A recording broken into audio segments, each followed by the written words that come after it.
Муллалар көбейген сайын гүнахлылар арта бара. Исемің нечек? Сфендияр.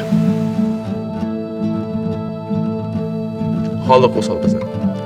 Аларга Алла да, молла да керек түгел. Законнан да коракмыйлар.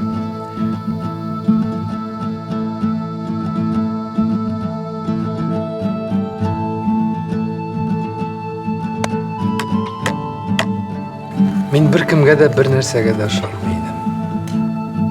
Ләкин минем ышанасым килә иде.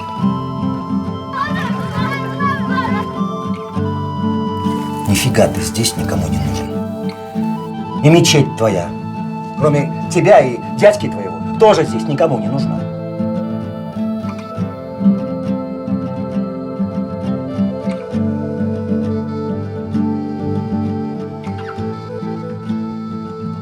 Шундый бүйük бер көч бар ди. Мөселманнар аны Аллаһ Тәгалә Ходай дип йөртәләр. Җирдә бүтән ышанырлыгың калмаса, шуңа ышанырга кирәк ди.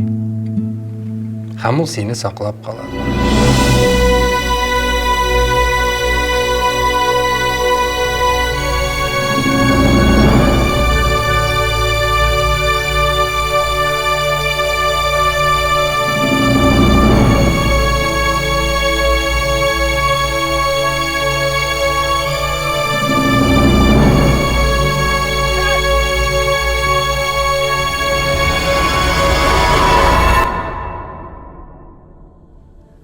Әсфәндияр, син Аллаға шынлап ышанасыңмы?